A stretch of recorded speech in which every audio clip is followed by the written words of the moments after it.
The Galaxy S9 and the Galaxy S9 Plus are here, and it's finally time for the hands-on experience you've all been waiting for.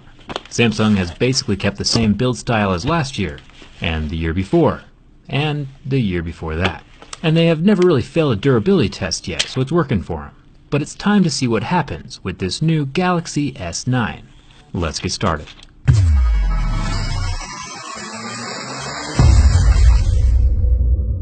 The Galaxy S9 is still rocking the Gorilla Glass 5 on the screen this year, but this time the glass is a bit thicker, which supposedly is going to help with the drop protection. I'll have to drop test it in a future video, but as of now, we're still scoring the same on the scratch test as other flagships. A scratch at a level 6, and a deeper groove at a level 7. HTC is still holding that top spot with their scratch-resistant sapphire crystal display, scratching at a level 8. Tempered glass is pretty normal for smartphones these days. At least razor blades, coins, and keys won't do any damage. The bottom of the phone has digital buttons underneath that glass, so nothing new to check down here.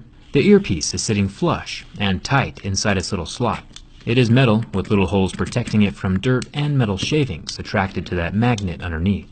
It's a smart design, and better than some of the cloth ones we've seen before on other phones. The 8-megapixel front-facing camera is sitting under that front glass and protected from scratches.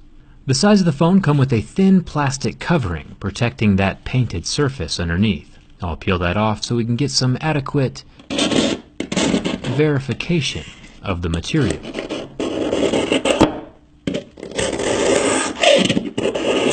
Yeah, it's metal.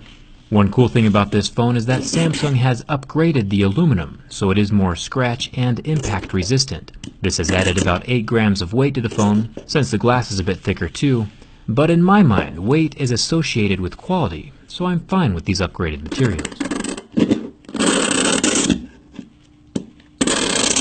The SD card slot up top is upgraded to hold an impressive 400 gigabytes of whatever you need that many gigabytes for. It's nice to have more features than you could ever need on a phone. All the buttons are still made from metal, and oh, Samsung took that dedicated Bixby button that nobody wants and upgraded it to version 2.0. So that's cool. Down here at the bottom of the phone we have the USB-C slot as well as the headphone jack, which makes the S9 definite daily driver material.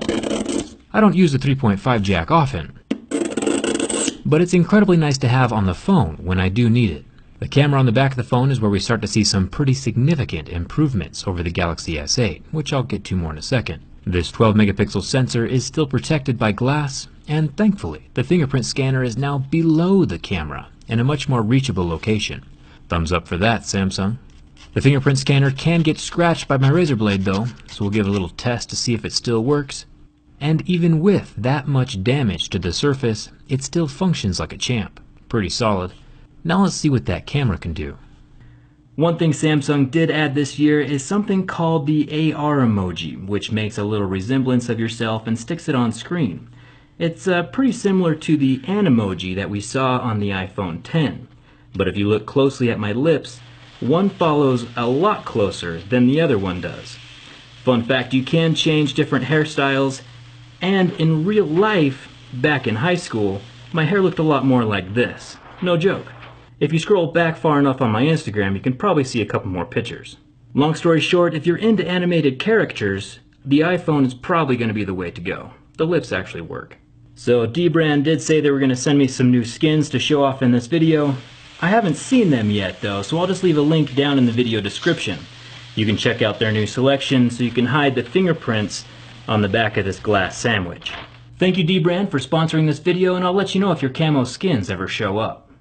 The feature that impresses me the most with this Galaxy S9 is the rear camera. This is the first smartphone camera with a dual aperture sensor inside. It's got a mechanical system that can expand and contract to let more light hit the sensor. Professional camera lenses have this, and it's incredibly cool to see it start making its way into the smartphone world. And better pictures for everyone to enjoy. We'll have to take a look at this from the inside during the teardown. The larger S9 Plus also adds a telephoto lens to the phone, which is impressive. Here I'm adjusting the aperture manually in Pro mode. You can see the light difference as I jump from a 1.5 to a 2.4. The 1.5 will help considerably in low light situations.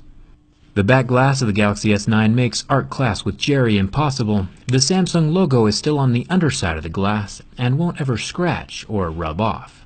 Well, unless you want a clear S9 of course. Let me know in the comments if I should turn this phone transparent. It's time for the burn test.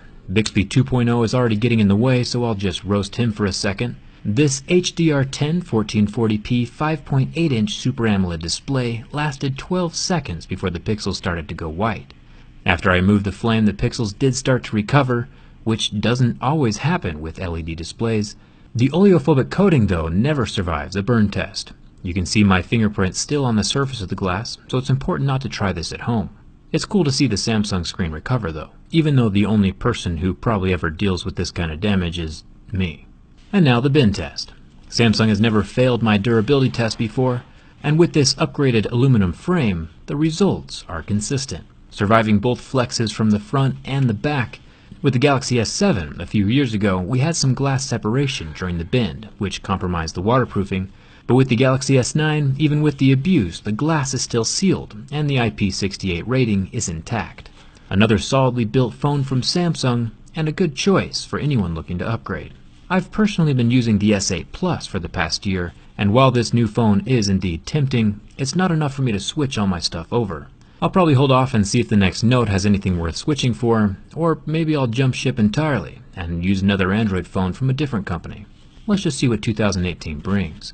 Huge thanks again to Dbrand for sponsoring this video. The camouflage skins are pretty sneaky. Check the link in the description to see all their new stuff, and then come hang out with me on Instagram. Maybe I'll post some more old school hair pictures. Thanks a ton for watching. I'll see you around.